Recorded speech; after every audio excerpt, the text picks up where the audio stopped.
Итак, друзья, немного истории. В 1980 году канадский фотограф Майкл Ортон провел небольшой эксперимент.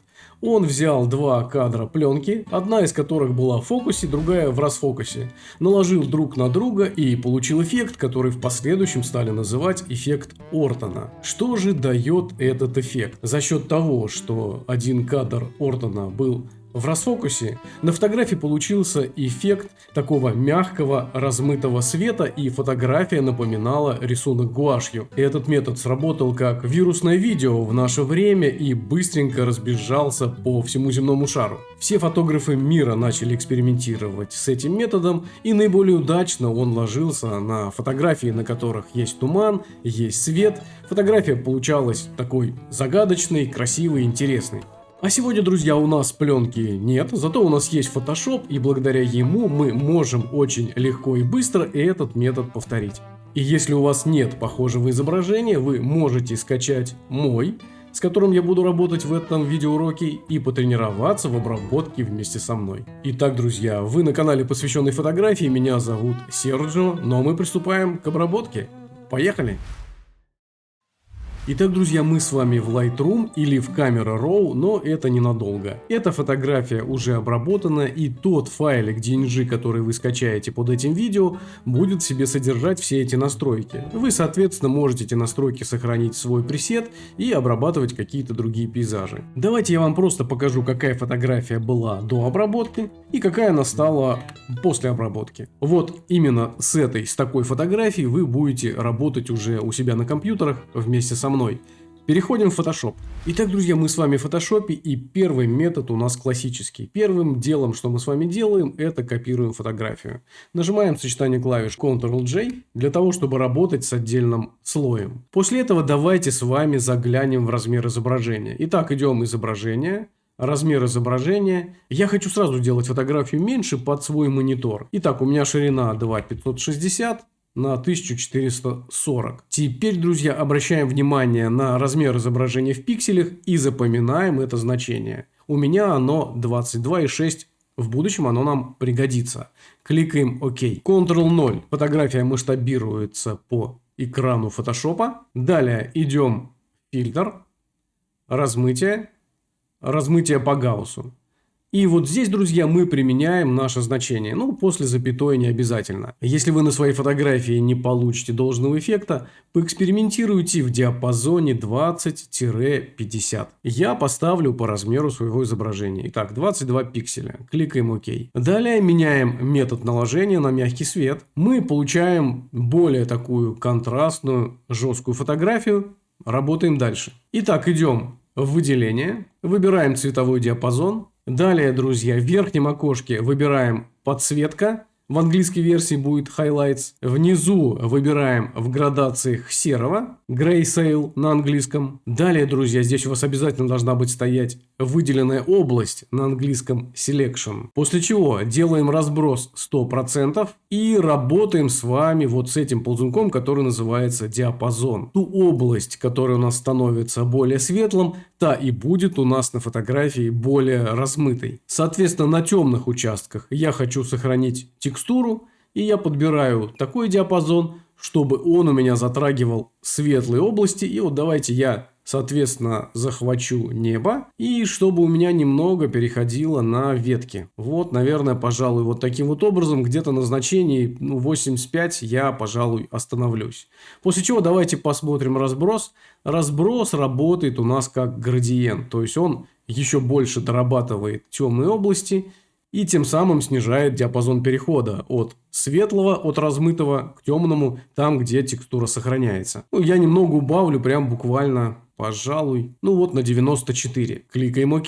Теперь у вас должна выделиться вот такая вот маска. И теперь переходим в нижнюю панель и кликаем на значок маски. И у вас возле миниатюры вашего изображения должна появиться миниатюра маски с тем выделением, которое мы только что сделали в диапазоне цветов. Теперь, друзья, давайте посмотрим. Итак, без эффекта, с эффектом. Если вам кажется, что ваша фотография стала слишком размытой, вы можете поработать всегда с непрозрачностью этого слоя, сделать его поменьше. Либо еще, как вариант, если вы хотите дополнительно проработать темные области, чтобы убрать из них вот это размытое свечение, берем мягкую кисточку, смотрим, чтобы цвет был черный, жесткость обязательно проверьте, должна стоять 0.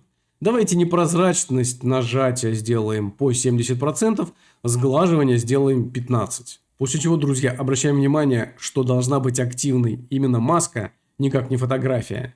И аккуратненько, меняя размер кисти, прорабатываем те области, где мы хотим восстановить текстуру. Вот такой вот нехитрый, незатейливый метод, который вам позволяет на ваших пейзажах сделать интересный, красивый, такой гуашный свет. Двигаемся дальше. Второй метод у нас художественный. Мы с вами будем работать в плагине Nik Collection. И если у вас такого плагина нет, вы можете скачать его по ссылке под видео. А этому методу мы должны быть благодарны замечательному пейзажному фотографу Алексею Агееву. Ссылочка на его инстаграм будет тоже в описании к этому видеоролику. Итак, второй метод. Я удаляю первый слой. Делаю еще раз дубликат слоя Ctrl-G. Теперь иду в фильтр. Nik Collection Color Effects Pro. Выбираем фильтр, который называется классический мягкий фокус. Далее идем в метод. И обратите внимание, здесь мягкий фокус и диффузия. Выбираем диффузия. Первый, второй, третий фильтр. Один темнее другого. Мне нравится второй, но смотрите по обстоятельствам. Возможно, первый вам подойдет больше или даже третий. Итак, я выбираю второй. Далее размытие деталей обязательно убираем в 0. Интенсивность убираем в 0. Чтобы видеть, какая фотография была изначально.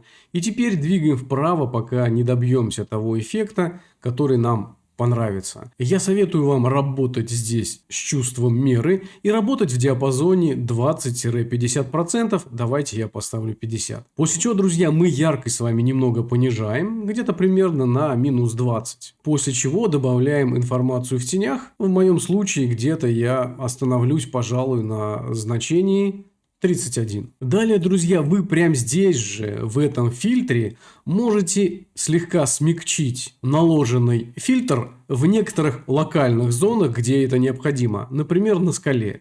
Для этого идем в контрольные точки и кликаем вот сюда минус.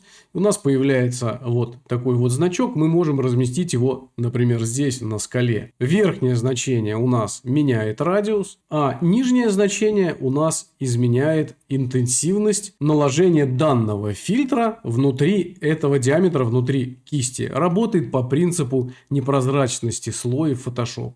То есть при значении 100 фильтр будет полностью на эту область воздействовать. При нуле он освободится и эту зону как бы немного освободит от фильтра. Я остановлюсь на значении где-то примерно 10. Я думаю, этого будет достаточно. Далее, друзья, если вы хотите в каких-то дополнительных областях еще поработать, вы также можете добавить здесь, кликнув на минус. А можете раскрыть контрольные точки. У вас желтым будет выделен активный фильтр. И внизу есть возможность создать дубликат. Кликаете на значок. Появляется дубликат, переносите его в другое место и так далее. Здесь также можно создать еще один дубликат и, например, разместить вот здесь вот на листве. Вот таким вот образом. Кликаем ОК.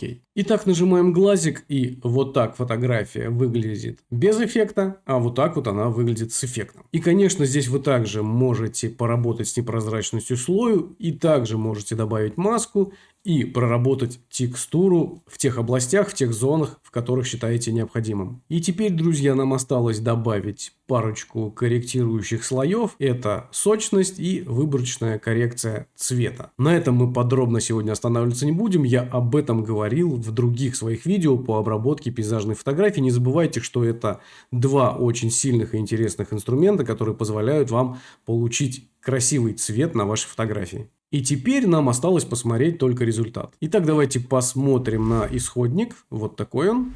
Что мы добились, обработав его в Lightroom. И что мы получили, доработав его в плагине Nik Collection. И добавив пару корректирующих слоев в Photoshop. А на этом, друзья, все. Надеюсь, видео было полезным, поэтому не забудь поставить лайк и подпишись, чтобы не пропускать полезные, интересные уроки по обработке фотографий. А в будущем, в качестве небольшого анонса, я думаю начать курс по обработке пейзажной фотографии, где мы с вами шаг за шагом пройдемся по каждому методу, начиная от самой первой обработки в Camera Raw либо в Lightroom и заканчивая непосредственно уже в Photoshop с применением каких-нибудь дополнительных плагинов. Подпишись, будет полезно и интересно. И если ты впервые на моем канале, не забудь заглянуть в мой Instagram и получить в подарок набор моих авторских пресетов. Instagram может быть закрыт для свободного посещения, но ты стучись, я обязательно тебе открою. А на этом, друзья, все. С вами был Серджио. Творческих вам высот и до следующего видео. Всем пока!